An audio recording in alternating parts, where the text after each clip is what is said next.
El Madrid en una tarde inspiradísima es dueño absoluto de la situación frente a un rival de tan reconocida clase como en Copa remata el primero de esta forma magistral.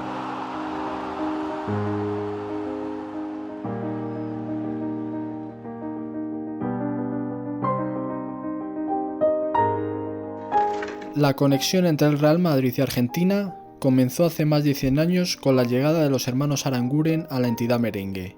Desde entonces han sido muchos los lazos de unión entre el país sudamericano y el club madridista. Una treintena de futbolistas argentinos han vestido la camiseta blanca, siendo algunos de ellos fundamentales y básicos en la historia del club. Hay otros que tuvieron un paso más fugaz o que no dejaron ninguna huella especial en sus años en la Casa Blanca. Los hermanos Aranguren nacieron en Buenos Aires, pero muy pequeños se trasladaron a vivir con su familia a San Sebastián. Ambos se inscribieron en el club en 1911 y fueron jugadores importantes del Madrid primigenio. Casi 30 años tuvieron que pasar para ver al siguiente. Bachiller era un medio que militó la temporada 43-44 en el equipo para solo disputar amistosos. En esa misma década de los 40 aterrizaron de la mano el defensa José Antonio Navarro y el medio Manuel Rocha. Apenas sumaron entre ambos una docena de encuentros oficiales antes de marcharse. Los años 50 fueron muy prolíficos y se iniciaron con el desembarco en 1950 de Roque Olsen y Mario Imbelloni. El primero llegó a ganar la Copa Europa, mientras que el extremo derecho decepcionó. 3 años después se produjo el acontecimiento único y vital para la leyenda del club blanco con la firma de Alfredo Di Stéfano. Un fichaje complicado, pero que tras muchos meses se hizo realidad. Don Alfredo sentó las bases del Real Madrid moderno y cambió el signo del club. Los grandes títulos no cesaron durante su estancia hasta convertir a los blancos en el mejor equipo del planeta. La influencia de la saeta rubia propició la llegada de Héctor Rial en 1954, por recomendación suya a Santiago Bernabéu. No se equivocó, y el interior cuajó una excelente carrera de blanco. El último en esa década fue el arquero Rogelio Domínguez, uno de los grandes porteros sudamericanos de la época que hizo la competencia a Juanito Alonso. A finales de los 60 y principio de los 70 estalló en España el caso de los oriundos, jugadores sudamericanos con ascendencia española. El club blanco tuvo varios casos como Miguel Pérez, Touriño, Roberto Martínez o Eduardo Anzarda, que acabaron por adquirir la doble nacionalidad. Contemporáneos a estos jugadores y argentinos de pasaporte fueron Óscar Mas, que llegó con la apertura del mercado para extranjeros en 1973, Carlos Chupete Guerini, fichado del Málaga, o Quique Wolf, procedente de la Unión Deportiva Las Palmas.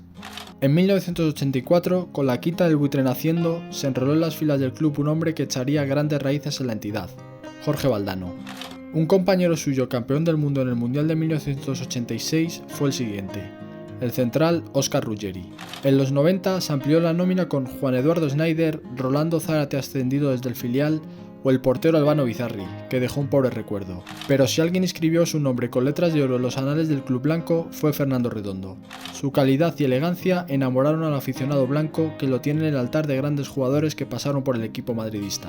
Con el nuevo siglo, la relación de futbolistas argentinos creció con la presencia de Santiago Solari, Esteban Cambiaso, Walter Samuel, Fernando Gago, Gonzalo Higuaín, Gabriel Heinze, Javier Saviola y Ezequiel Garay. Algunos, como el central Samuel o el mediocentro Gago, llegaron con importantes expectativas que no cumplieron, mientras que otros cuyos fichajes fueron menos ruidosos, como Solari o el Pipa Higuaín, tuvieron un rendimiento notable durante varias campañas y una carrera valiosa como merengue. El último argentino de renombre ha sido Ángel Di María. El rosarino estuvo 5 años en su etapa blanca y aunque no acabó bien, su papel fue decisivo en varios momentos. Inolvidable, por ejemplo, fue su partido en la final de la 10ª contra el Atlético de Madrid, en la que recibió el MVP del choque. Para concluir la lista hay que mentar a Franchu, un extremo argentino que entró en la cantera blanca y tuvo minutos con el primer equipo en una eliminatoria copera frente al Fuenlabrada.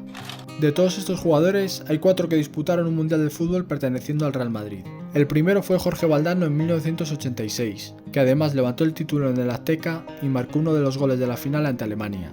4 años después le tocó a Ruggeri en Italia 90, aunque no seguiría en el cuadro blanco tras la cita mundialista. En la Copa del Mundo con sede en Sudáfrica en 2010, el delantero titular del albiceleste también lo era del Real Madrid, el Pipa Higuaín. Por último, en el Mundial de Brasil 2014, el representante blanco en la selección argentina fue el Fideo Di María, que no pudo jugar la final por lesión.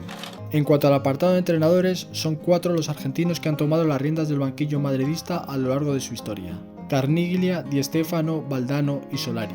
Luis Carniglia llegó al pleno ciclo ganador de las primeras Copas de Europa. Con él al mando se lograron la tercera y la cuarta, y también un título de liga en la temporada 57-58. Alfredo Di Stéfano vivió 2 etapas como técnico sin demasiada suerte. La primera recordada por los 5 subcampeonatos en 1983 y la segunda por solo durar 4 meses en la campaña 90-91.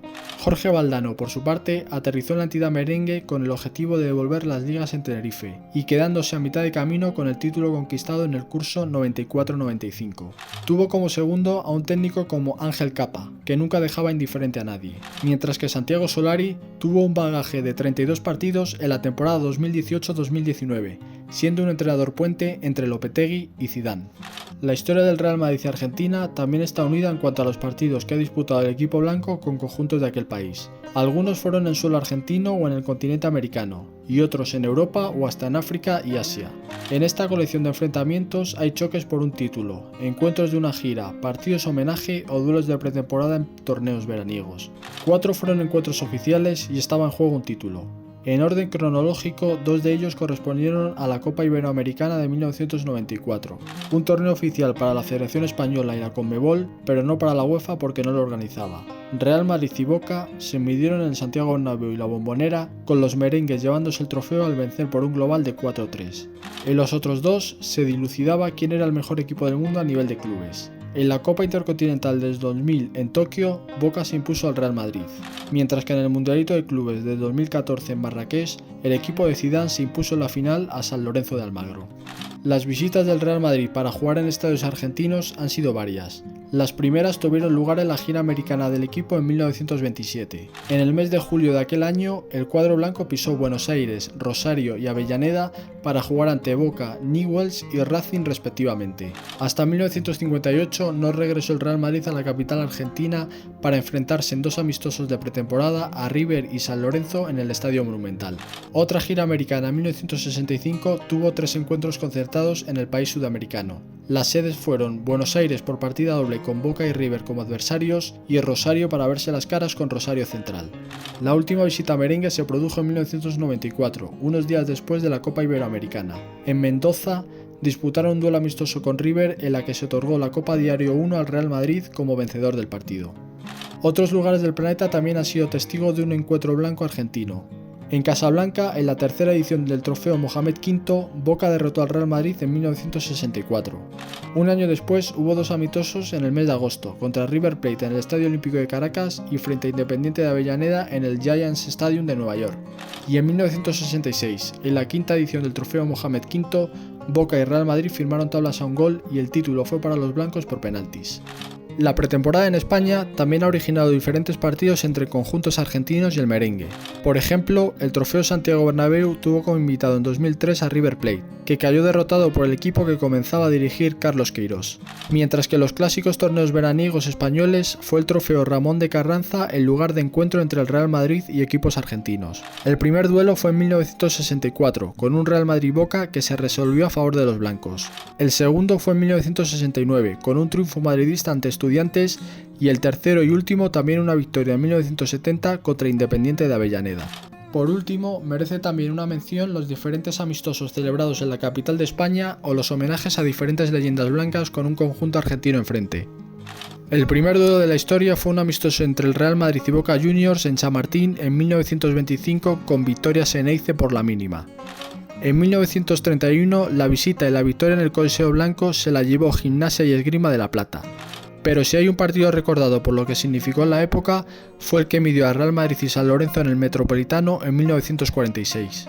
Los cuervos sentaron cátedra por toda la península, y el único equipo capaz de derrotarlos fue el Real Madrid el día de Nochebuena.